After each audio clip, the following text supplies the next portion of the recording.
Hello everyone, Professor Reiko here, continuing on with our statement of cash flows videos. The video today is going to work on the direct method.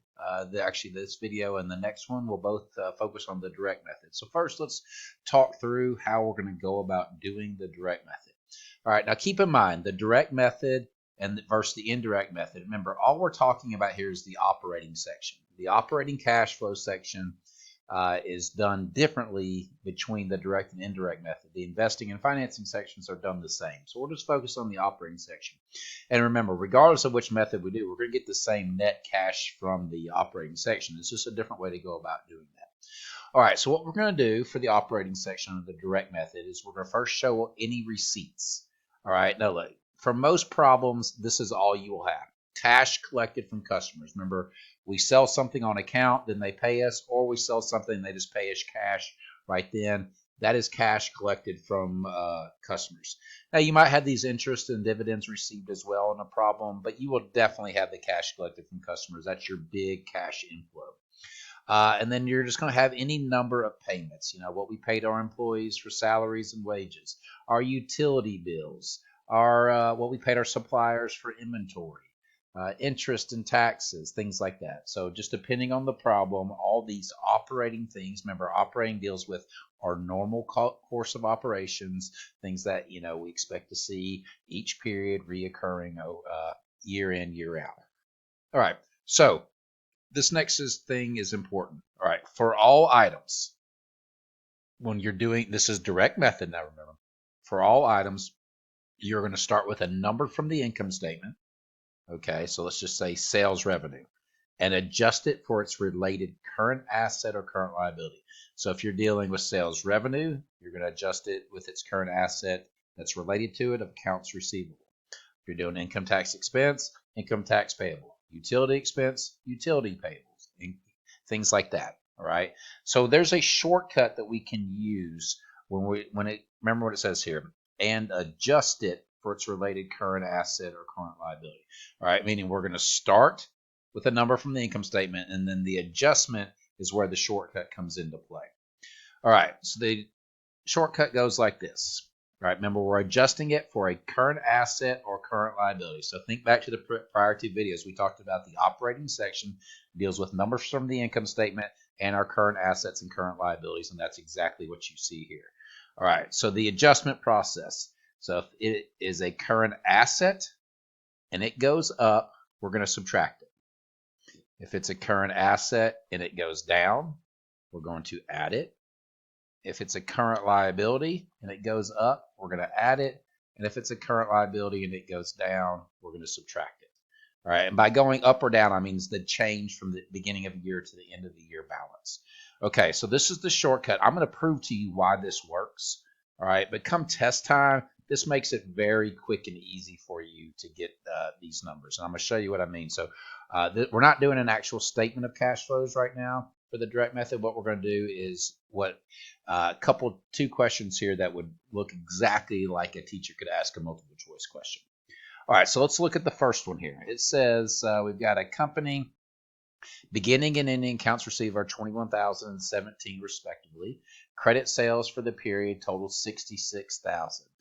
What is the cash collected from customers? All right, so if I'm doing the shortcut, I start with an income statement item, sales revenue 66,000, and adjust it for the change in its related current asset or current liability. All right, so we look here, we've got 21, and it goes down. So this is a current asset that decreased, so we add it. If you look up here, current asset decreases, so we add it. So add the change. My answer would be 70,000. So if I'm doing this as a multiple choice question, I'm not even writing anything down. I can tell that that went down by 4,000. I know my shortcut, so I know the answer is 70, right? So real quick, I could do that on a test, especially once you get comfortable with this. This shortcut right here is something I tell my students. If I was taking a test and had cash flows on it, I'd probably write that down as soon as I walked in and started the test so I wouldn't forget it. All right. But if you think about it, you only have to remember one of these four as far as the shortcut goes. All right. If I can remember just this one, that current assets go up.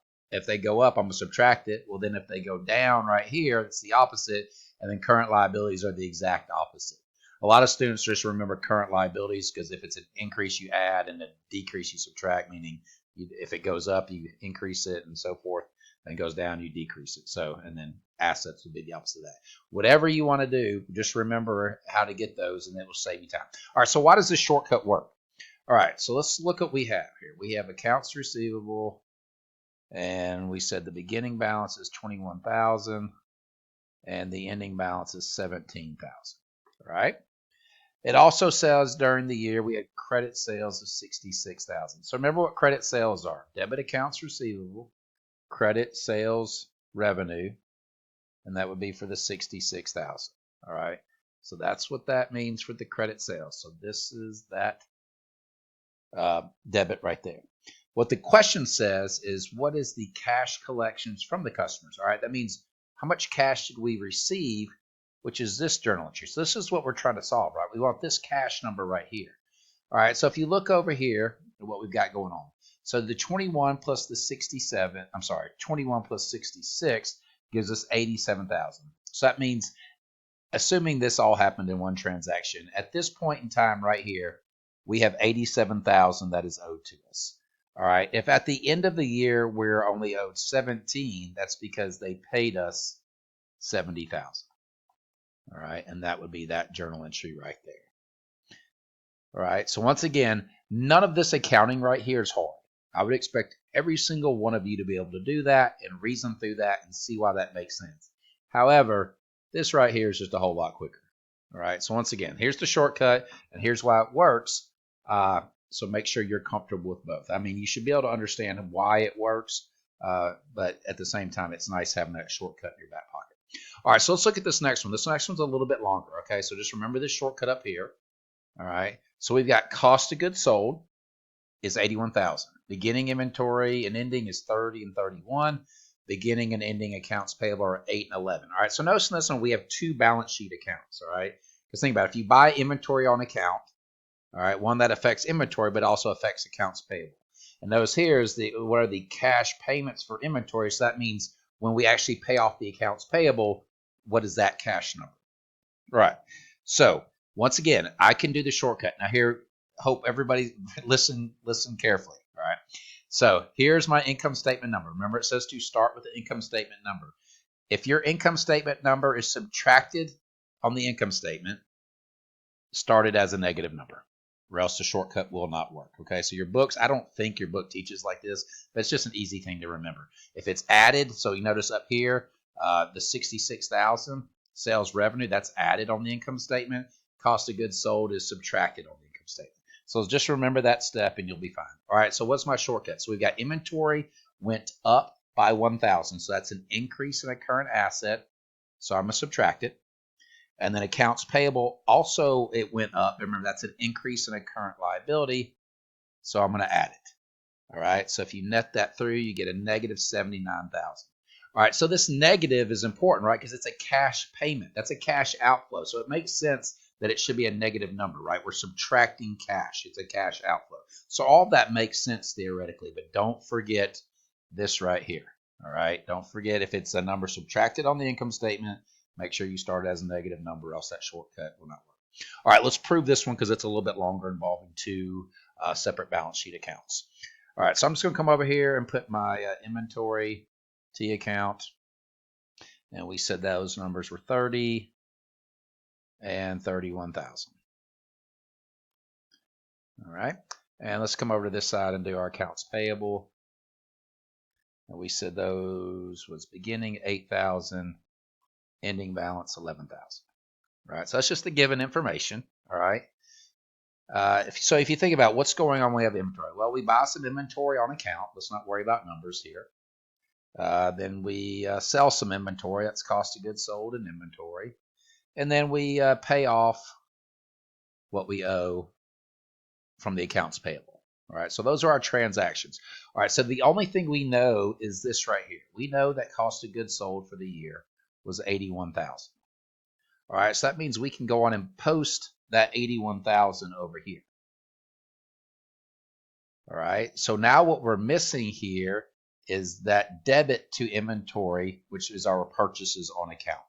Okay, so if you work that through, the purchases on account would have been 82,000 to make all that balance out. All right, but notice how this one also affects accounts payable. All right, so let's post this 82,000 there. So now we can see we have 90,000 that's owed.